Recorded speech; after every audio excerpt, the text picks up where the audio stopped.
Here's what I want to talk about today. I want to talk about a story. And I want to use this. It's funny because Susie wanted to use the tables for the VBX prop. And I said, that's interesting that you're using the table because I'm going to use the table as a prop myself. We're going to hear a story from the Old Testament that definitely is probably top 3 favorite stories in the Bible for me. It's not necessarily a familiar story. It's not necessarily a David and Goliath or a Moses parting the Red Sea, Jonah and the whale. It's not one of those stories. It's really kind of a sidebar. Some of you have heard me say it before and talk about it, teach on it. But I'm going to give it a little bit new twist and a new angle here this morning. And we'll hopefully encourage not only the fellows that are here today, but everybody that's here today. Let me give you a little bit of a background, first of all, on this particular story out of 2 Samuel. I'm going to be going to 2 Samuel here in a second. Israel was not content with being a theocracy. And what I mean by that is God was over all of Israel.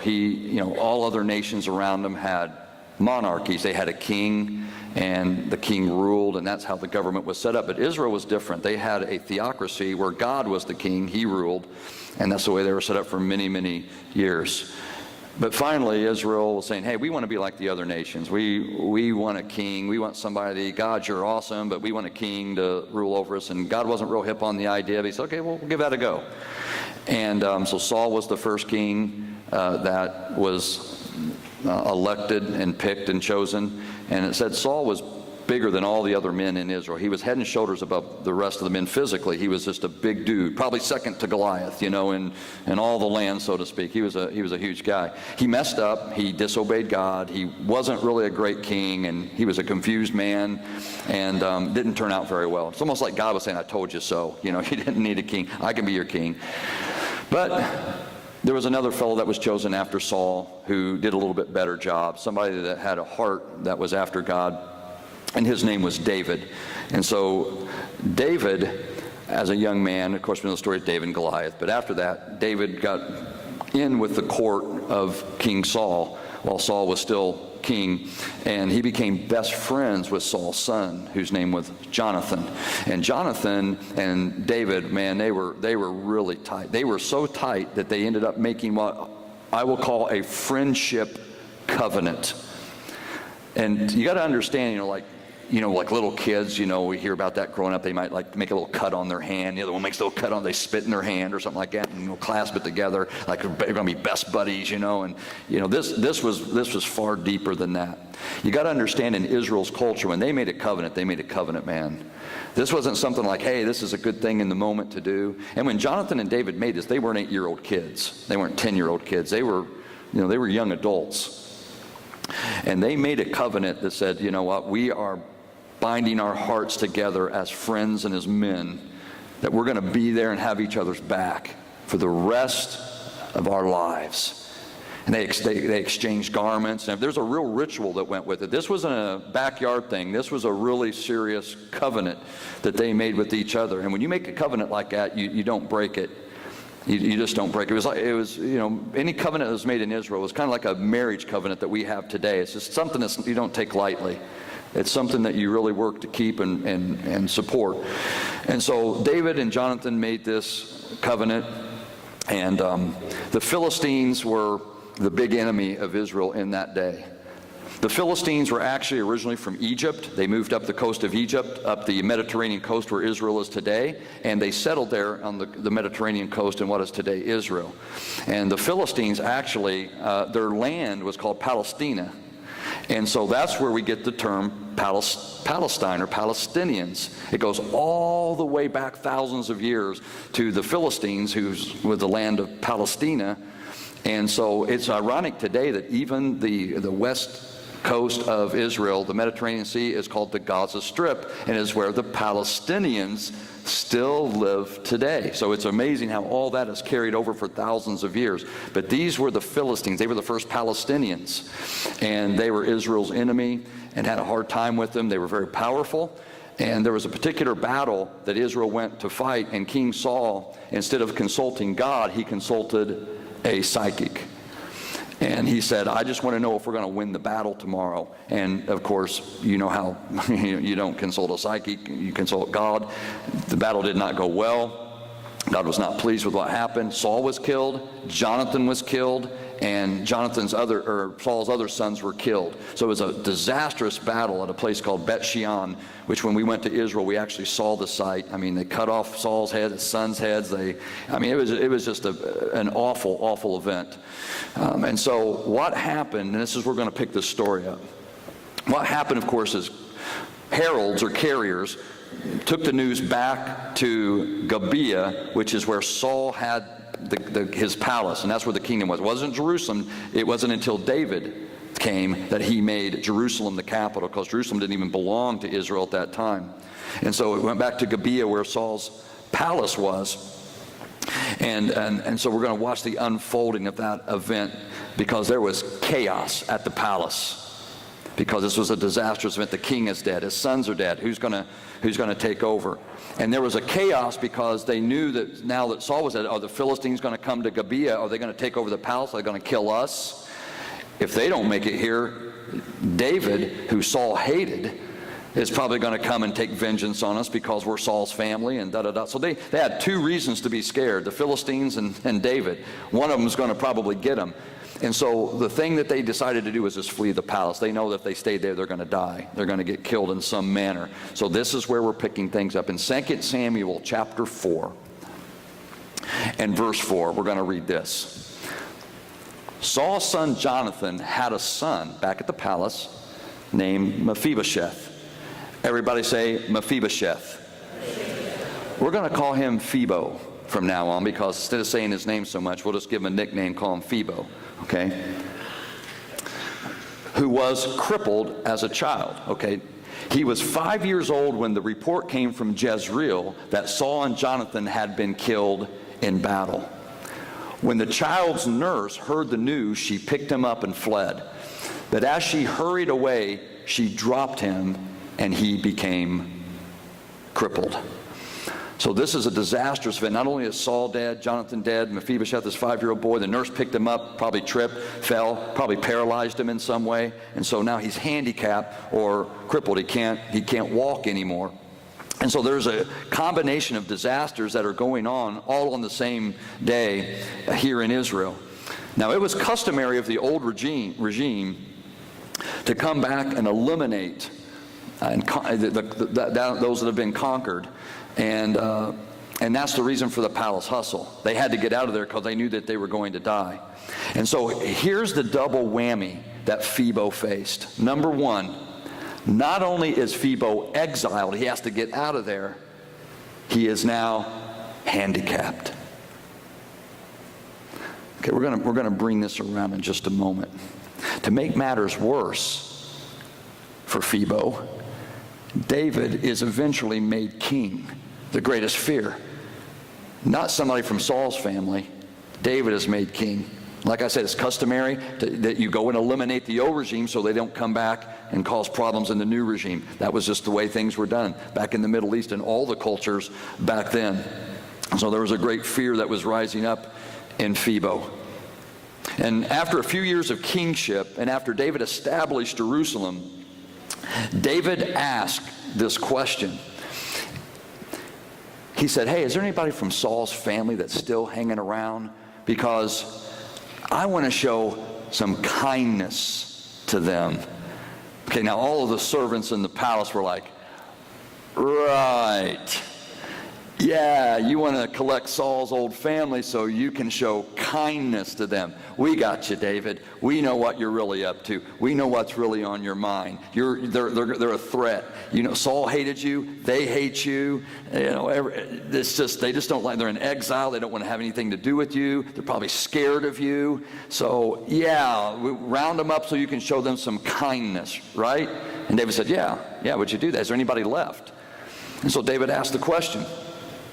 You know, it's kind of like when King Herod in the New Testament, the wise men, before they got to Jesus, they stopped by and saw Herod.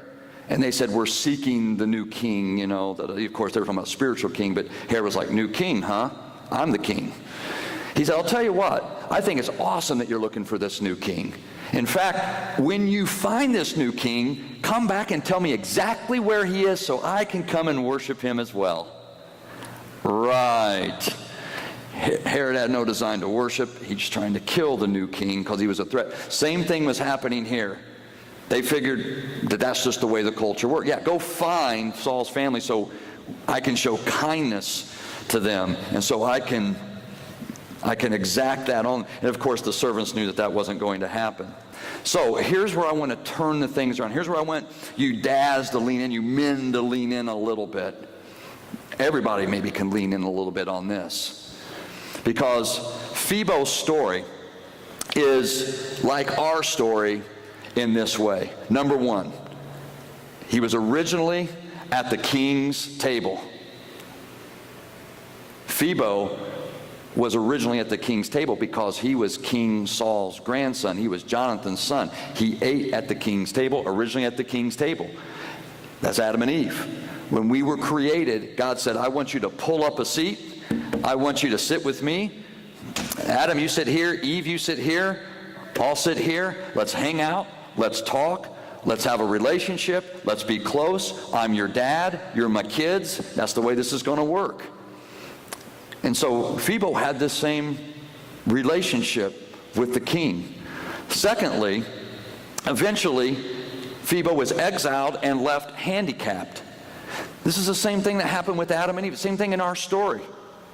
Because they ended up being exiled, in Adam and Eve's case because of sin, in our case because of sin. It exiles us from God, it separates from God. And not only that, when we're separated from God, we become handicapped. We don't work at full capacity. Not everything is working properly in the spiritual. We're spiritually handicapped because we're separated from God. And third, the third one says, believes the king. Here's what Phibo believed. He believes that the king is out to get him, and so he avoids the king. There is a lot of people today in our society still today that are scared to death of the king. They're scared of him because they're exiled from him. I'm not good enough for the king. Yeah, I mean, God's kind of up here, I'm down here. I don't know if I can really approach the king because I've been exiled. I'm handicapped. Why would the king want to sit with me? It doesn't make any sense because I know who I am. I know I'm not God. Why would I hang with God if I'm not like him? I'm a long way from him. In fact, I've got my own disappointments, the things I deal with. But David, going back to the Old Testament story, here's what it says about him. It says, he had a heart that was like God's. Oh. So David finds Phibo. In fact, the name of my message is Finding Phibo. He said, I want to go out and find, they said, we found one relative of Saul that's really out there. His name's Mephibosheth, and we found him, and David said, bring him to me. And so they found Mephibosheth, said, you're coming with me, you're going to see the king. And can you imagine what Phibo thought when they came and got him? He goes, I have 24 hours to live. That's what anybody would have thought. 99.9999% of the time, Phibo's got 24 hours to live. It's just the way it worked. It's not like, gosh, I hope David's nice to me. No chance. You don't get called in and searched and sought after and found and brought in so he can pat you on the head and pat you on the back because he's part of the enemy's family. Just doesn't happen that way. So it says this. Listen to what happened when Mephibosheth finally got in front of David. It said in 2 Samuel 9, 5 and 7, it says this. So David sent for Mephibosheth. When he came to David, he bowed low to the ground in deep respect. And I'll add this, waiting for his head to get cut off. David said, greetings, Mephibosheth. Mephibosheth, those are the last words I'm going to hear. Mephibosheth replied, I am your servant. I'm just taking a shot. I'm a goner. It doesn't matter. I'm your servant. Whatever. My last words. It goes on to say, David said, don't be afraid. I intend to show kindness to you because of my promise. Let me let that sink in for a second. I am here to show kindness to you because I'm a great guy, man. man, I love you, Mephibosheth. You're like a son to me. I just want to embrace you and hold you and kiss you. No. That's not why David brought him in. David brought him in because of my promise to your father, Jonathan. That's why you're here, man. That's why you're here. And then it goes on to say this: I will give you all the property that once belonged to your grandfather Saul. What? And you will eat here with me at the king's table. What again? That just doesn't happen ever. Probably the only time in ancient history that something like this ever happened.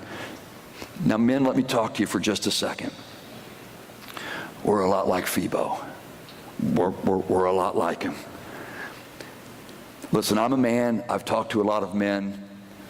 And there's a lot of men. There's a lot of us out there. We don't feel like we belong at the king's table. We believe in God. We respect God. But we don't feel like we belong at the king's table because something in the back of our mind is always saying this: God's probably mad at me because I was an idiot yesterday, or God doesn't probably like me as much as I think or hope that he would because I just make mistakes, whether they're here, whether they're outward. I'm going to believe in the king, but I'm going to stay over here. I don't know. No, I'm good. I'm good. I'll just stay over here. I'm not going to make it over. And men think this way. Now, don't get me wrong. This is a good thing. That's why men come to church. And thank you for being here, by the way. That's a good thing. And what we do is we give ourselves points for coming to church. We do. See, here's what's great about talking about men. Because I am one. You can't get away from me. Well, you don't understand. You're not a man. Yeah, I am. So, when you come to church, it's like, yeah, I'm here. And I'm glad that you're at church because that's a great step. But we kind of just say, yeah, I'm at church, and wife's happy I'm at church, and people are happy, and here I am, and I'm glad to be here. And, the music was pretty good. I liked the first song. The second song kind of stunk. But, yeah, the third song, that was pretty good. Chris seemed to be on. He was pretty funny today. Chris was on it. Pretty funny today. I can't remember what he said, but that joke was funny, And so you go home and you tell all your buddies at work the next day what the joke was, but you can't tell them what the message was. So that's okay, because we're men. We roll that way sometimes. Not all the time. Sometimes, things really happen at church for us, and it's great, and it's wonderful. I'm not saying that's the way it always is. It just seems to be a normal pattern for us men. And so we feel like we want to stay over here, because here's the bottom line. I'll put this up on the screen. Men are often content with believing there is a king, but stop short of being with the king. And that's an issue that we have to work on. Some women too, but mostly guys. We're like, yeah, Jesus. And we're over here going, yo, God, you're awesome, And then God sends for us. And we go, well, you look at the time.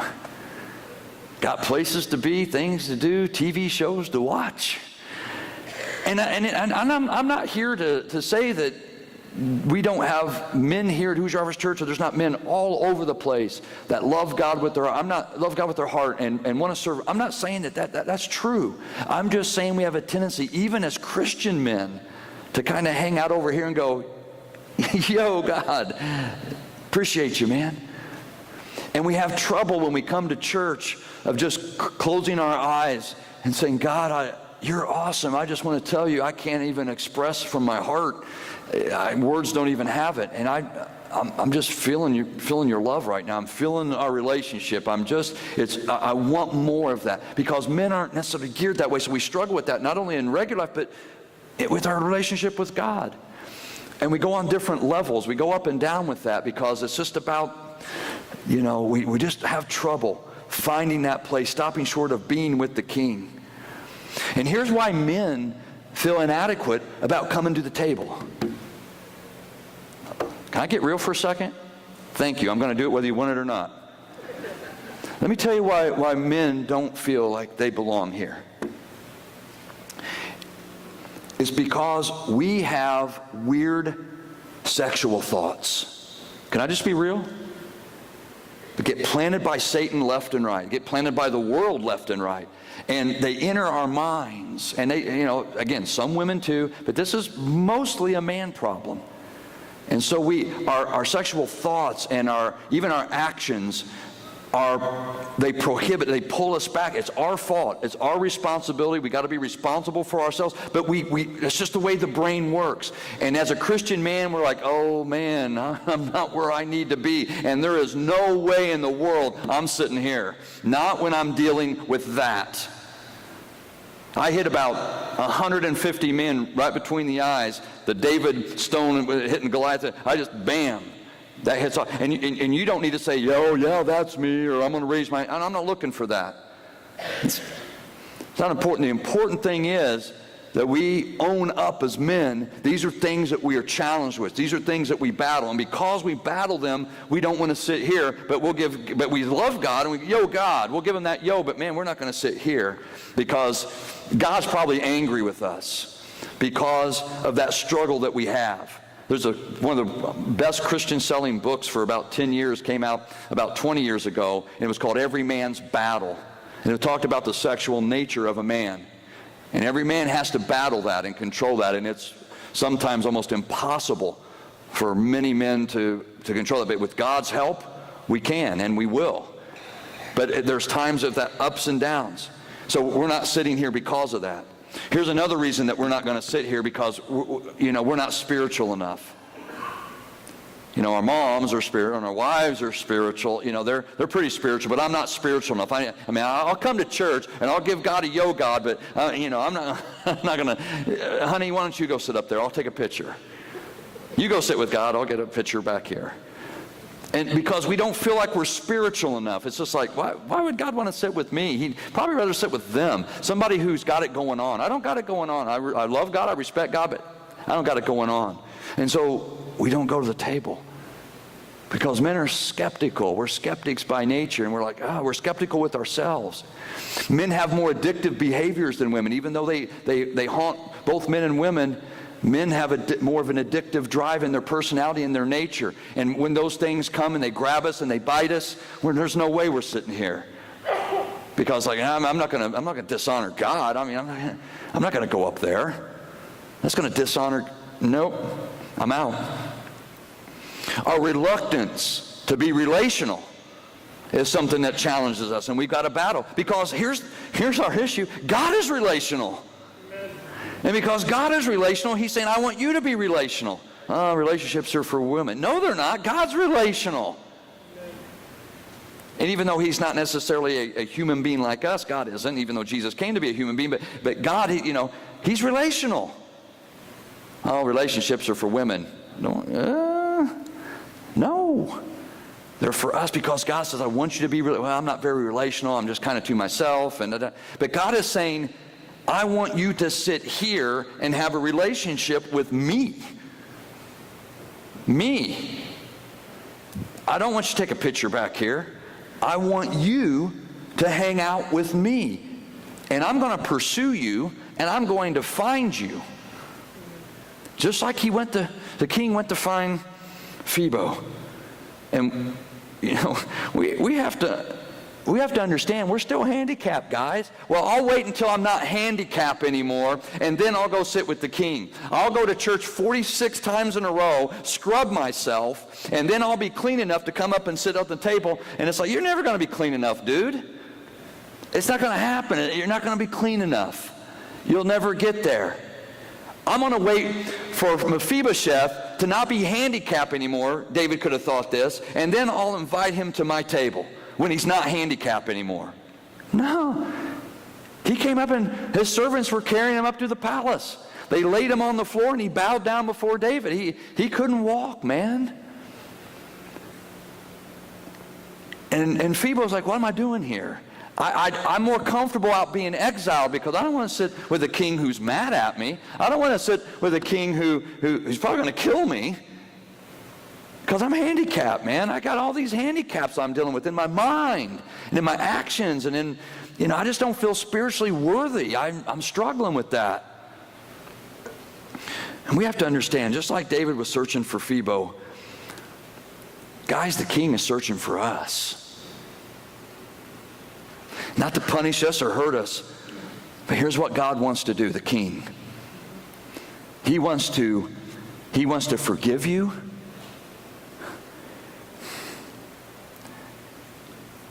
He wants to befriend you. He wants to favor you. David said, I called you in here because I want to show favor to you. You thought I was going to kill you, but because you showed up and because you're here, I have a promise that I have to keep.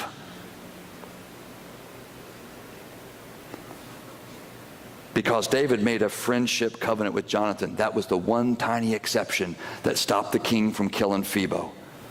Should have killed him. Couldn't. Made a promise. David made a friendship covenant with Jonathan. So here's the bottom line. Phibo was saved by a covenant. I'll go back to was saved by a covenant he didn't even make. He was saved by a covenant that Phibo didn't even have any part of. He didn't even make the covenant, and he was saved by it. Just like we are saved by a covenant made between God and Jesus on the cross. You weren't involved in that. Your handicap. You weren't involved in it. They made it, and now because of that, the king is calling you to the table. It doesn't matter if you're doing well. It doesn't matter if you're doing poorly. It doesn't matter if you're on fire for God, you're away from God. The king is sending you. Listen, men, this is big stuff. This will help you. Not just challenge you, but help you. The king is sending you an invitation. Now it's a matter of what we're going to do to respond to it. Yes, we've been exiled, we've been handicapped, but thank God that has nothing to do with the king's favor toward us. Nothing. I'm going to put this up on the screen. Sitting at the king's table is not based on our condition. It is simply based on receiving an invitation from the king. And everyone has an invitation. Everyone. No, I don't, because I've been really, really bad. Oh, man, I'm just not in the groove, man. I'm even struggling with God. Is there a God? How far am I away here? Still get an invitation. Everyone gets one. I'm going to have the music team come up, and we're going to transition a little bit. I specifically asked the music team, the HAC music team, to do a song for us. I've selected a song that is fitting. And when they move in this song, I'm going to challenge you. Because the only way that Phibo, listen to me, this is us, the only way that Phibo does not sit at the king's table, the only way he's not coming to the king's table, and this is harsh, is if he declines the invitation. You can decline the invitation. I don't recommend it. I recommend that you accept the invitation. Somebody else will hold the camera for you. Pass your camera over. How about somebody taking pictures of you at the table? There's a change. It's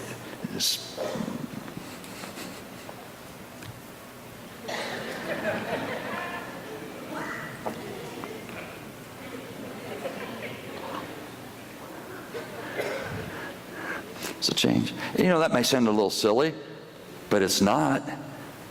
Because God doesn't want somebody scared to death at the table.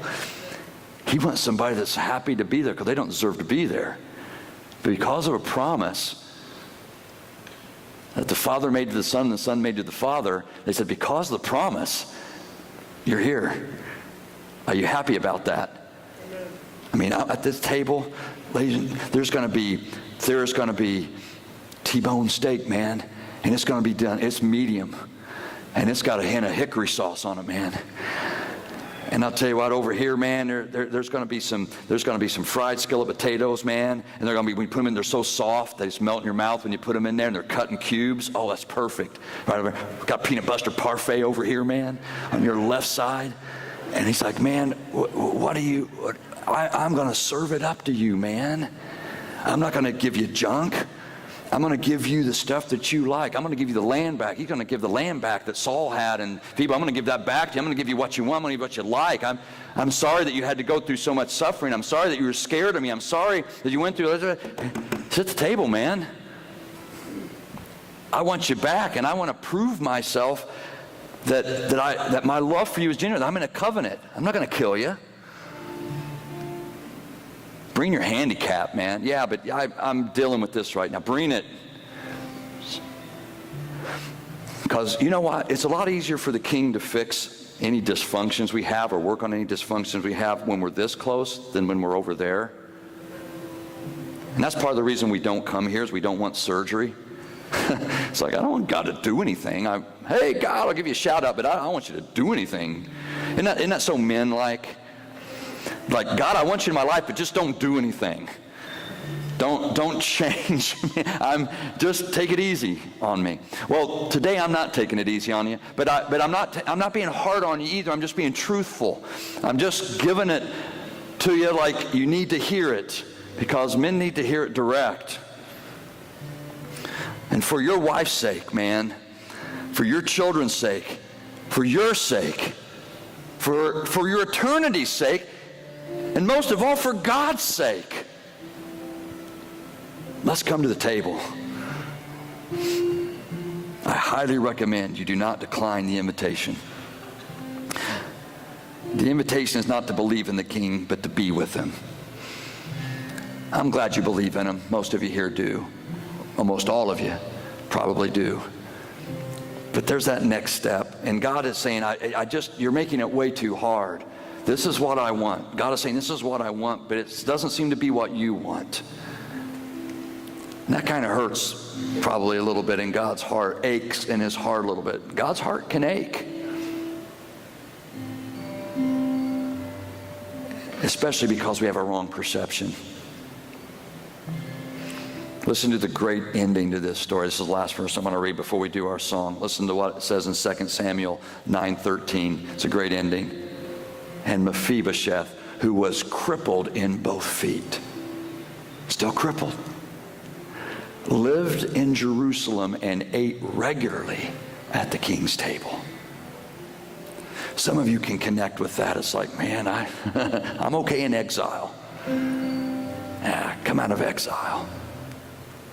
Ask Mephibosheth if he was scared at first and then glad, overjoyed, amazingly surprised at how the king reacted when he did show up. And if that happened between David and Mephibosheth, think how it is going to be between the real king, King of Kings, and you. It's even at a heightened level. So even though Phibo accepted the king's invitation, got to eat at the king's table every day, he was still handicapped. He still had to be carried to the table. He couldn't even get to the king's table without the king's help. He was still handicapped. But God said, I want you to come handicapped. He goes, we'll work on those things together. But you're looking at your handicap more than you're looking at me. Quit. Don't do that. Quit looking at your handicap more than me. The handicap isn't the thing. I've taken care of the handicap so you could be with me. We'll work on the handicap as time goes on. But just be with me.